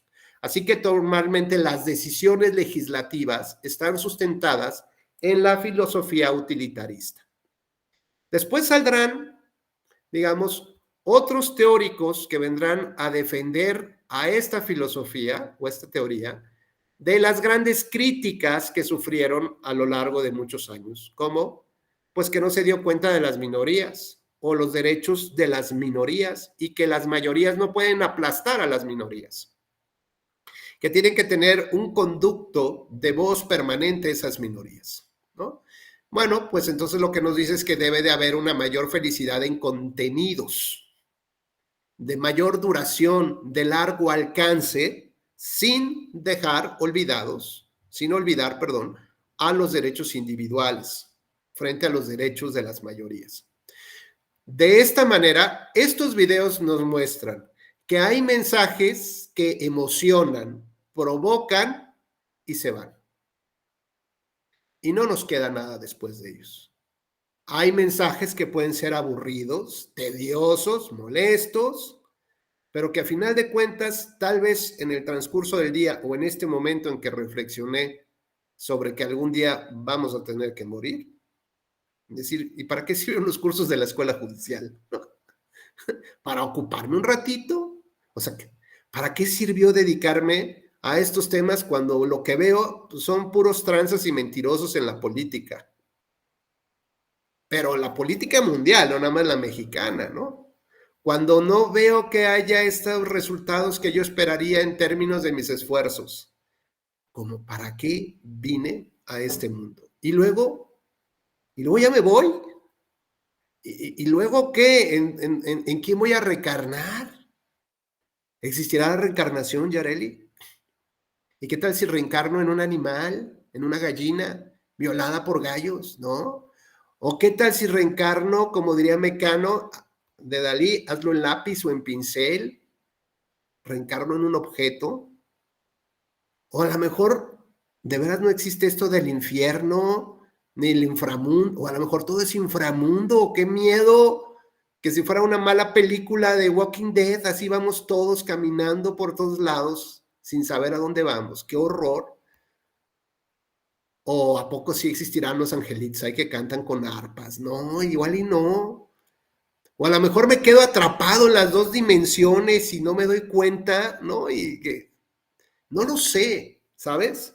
Entonces nos asaltan este tipo de temas, pero nos provocan, digamos, mayores reflexiones y que a largo plazo probablemente nos entretengan más, nos darán, no sé si la misma felicidad o no que los huevos cartoons, por ejemplo, pero lo que sí sé es que de largo contenido, de largo alcance, de larga duración. Con lo cual, ahora podemos imaginarnos los mensajes en TikTok. Una campaña en TikTok, una campaña política, ¿qué nos puede decir en tan pocos segundos? Nada. O nos puede decir mucho con imágenes. Campañas, por ejemplo, les voy a poner una que fue un exitazo.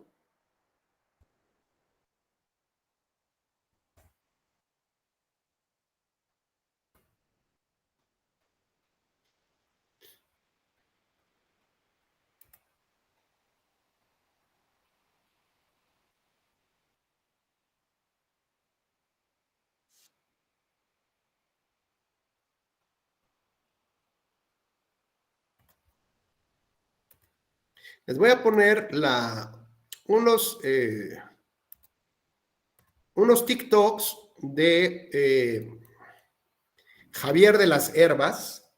Ahora que está Ecuador, el Ecuador está en boca de todos precisamente por un impeachment, un juicio político en contra del presidente. Javier de las Herbas en la última elección presidencial quedó en un cuarto lugar, pero en el Ecuador hay como 17 o 20 candidatos, ¿no? Son un montón de partidos políticos y candidatos, un gran pluralismo político, que no necesariamente significa que sea virtuoso. El asunto es que él iba en el último lugar de todos. Era un candidato, digamos, como de centro, un candidato conservador, un empresario muy identificado con los gobiernos anteriores, ¿no? Es decir, gris el cuate, ¿no? Sabían que iba a seguir el status quo, digamos, como del gobierno, como del sistema, ¿no? Ya saben a lo que voy. En el último tramo de su campaña, decidió cambiar la plataforma, la entrevista, decidió cambiar todo, hacer algo disruptivo y centró el último tercio de su campaña en TikTok solamente. Su enfoque fue un universo de primeros votantes, de jóvenes alejados de la política. Y ahora vamos a ver qué fue el resultado. Entonces voy a ponerles algunos segmentos de TikTok.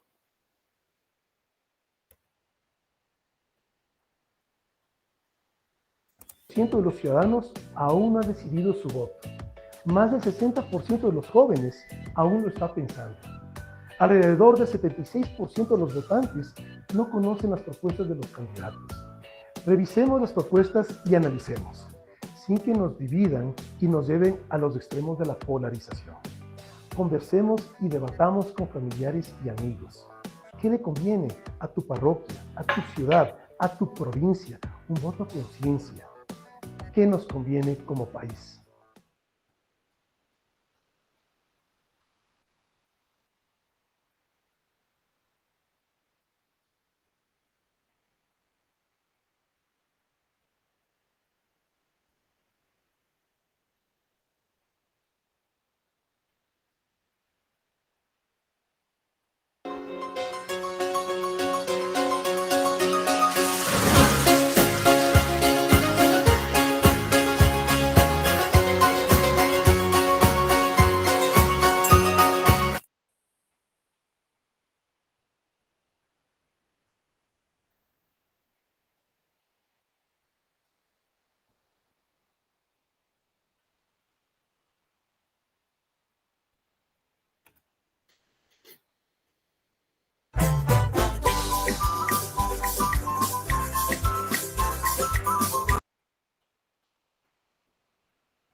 Este 14 de febrero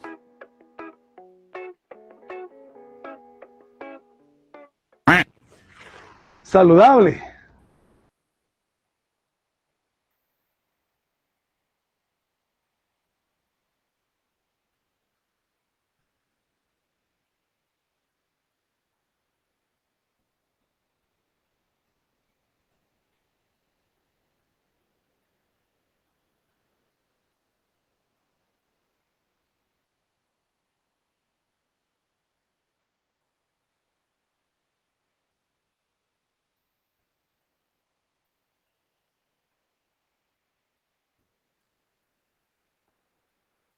Bueno, lo que vamos rápidamente a justo analizar es que veamos que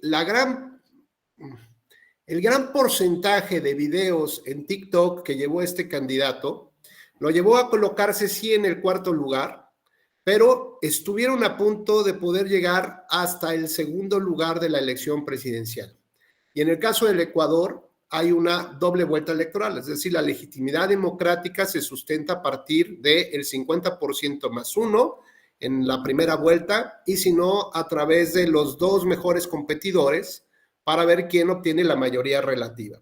Así que Javier de las Herbas estuvo realmente con grandes o altas posibilidades de poder llegar a la segunda vuelta electoral. ¿Cómo es posible que un candidato de discurso oficial de pronto, lavando calcetines, ¿no?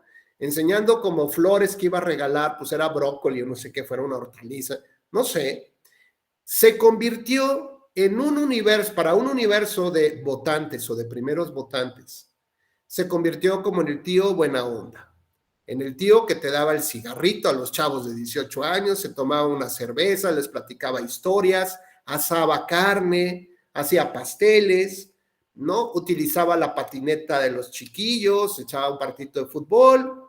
Es decir, era como el tío buena onda. ¿Esto qué me quiero decir? Pues que es el tío que es empresario, que tiene billete, que tiene relaciones, que conoce de la política, que me puede abrir camino, me puede dar ideas, consejos para llegar yo a ese nivel que él tiene.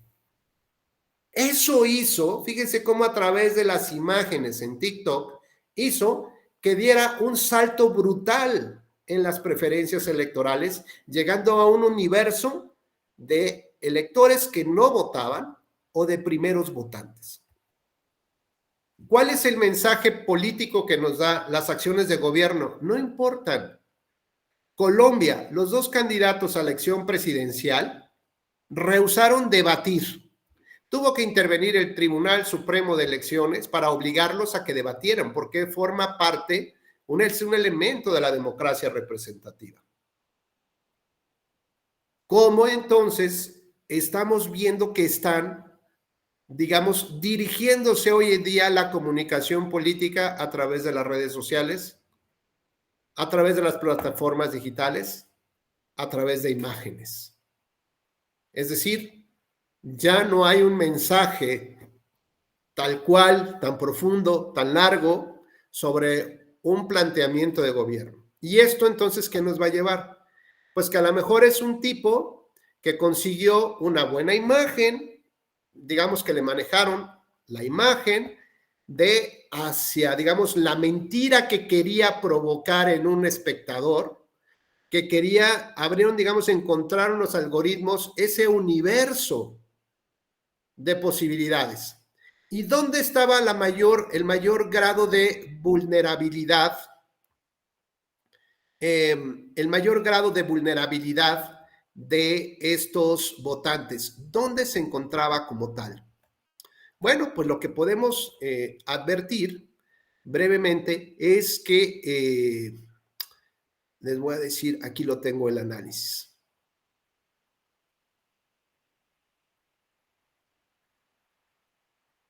Nos dice, les voy a leer un textito muy rápido, dice, en lo que corresponde a las redes sociales en la campaña electoral del Ecuador 2021. Al considerar que los ciudadanos cada vez destinan mayor tiempo en consumir contenido en formato digital, las estrategias de campañas políticas han tenido que migrar su comunicación a las redes sociales y otras plataformas virtuales. Sin embargo, algunos de los políticos tradicionales están desactualizados con las utilidades y el alcance que pueden ofrecer las plataformas hacia sus simpatizantes, y solo están confiando en los medios tradicionales como televisión, radio, prensa. Pero esto se puede considerar un error. Ya el consumo de redes sociales, blogs y otras plataformas digitales está democratizado, es decir, cualquiera ya tiene acceso a ello. Con la transformación digital, las redes sociales se convirtieron en un medio necesario para la difusión de información y generación de comunicación dentro de la estrategia electoral. La implementación de plataformas digitales se convierte en un arma valiosa para crear vínculos con los ciudadanos, lo cual se traduce en una mayor probabilidad de aceptación hacia el actor representante de la campaña electoral, sembrando en los usuarios una imagen favorable más allá de su convicción política o ideológica. Pues esta aceptación es más intuitiva, otra vez, vamos a lo emocional, que lo racional. Ante el tsunami de información que reciben las personas, optan por realizar un mínimo esfuerzo mental para tomar una decisión política o forjar una opinión sobre tal líder. Cuando a un ciudadano se le presentan argumentos muy contrastantes, es cada vez más probable que intente hacer evaluaciones rápidas basadas en los instintos. En este sentido, las redes sociales pasaron de ser un medio importante de mercadeo por parte de las organizaciones para convertirse en una herramienta estratégica en el campo de la política. Les leo un texto más y con eso terminamos.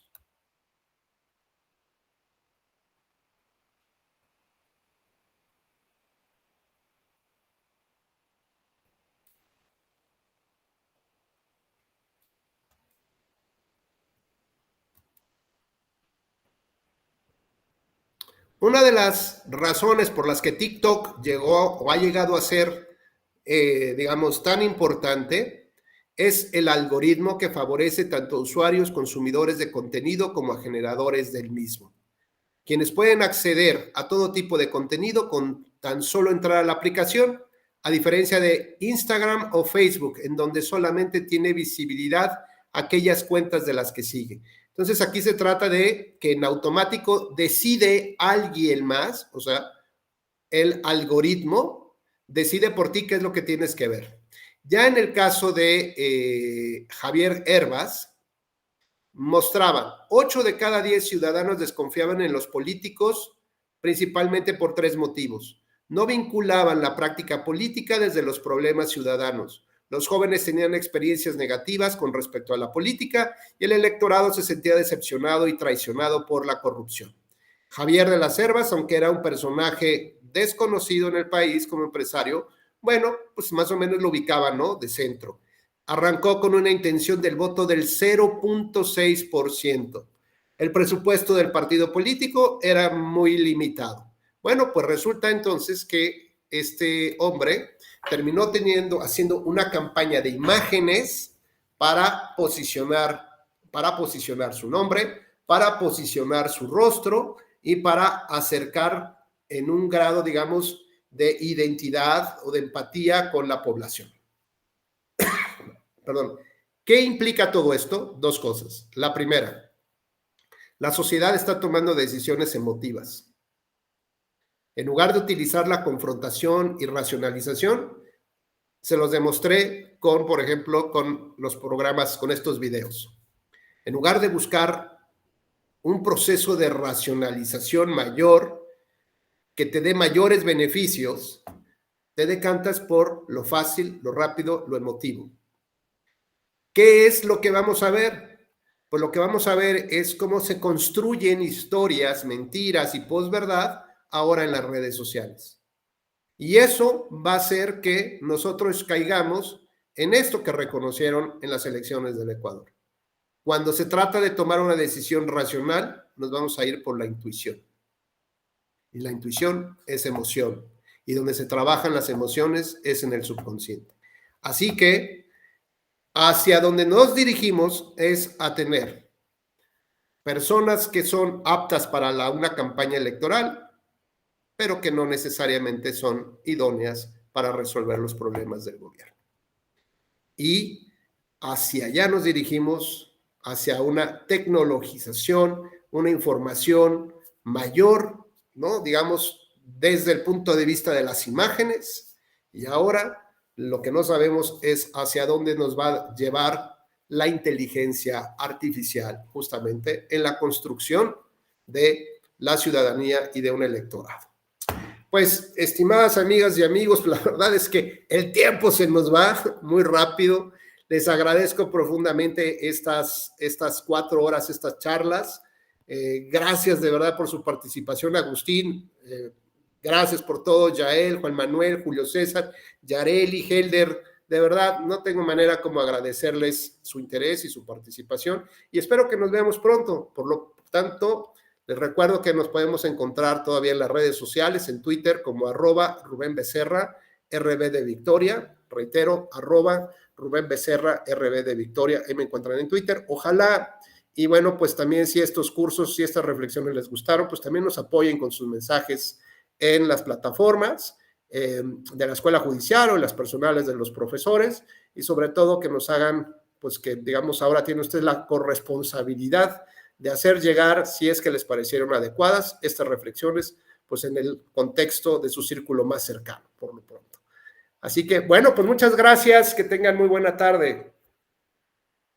Gracias. Gracias, doctor, buena tarde, hasta luego. Gracias, Agustín, gracias, Luis Daniel. Muchas gracias, doctor, buena tarde. Igualmente. Gracias, Helder, bye bye.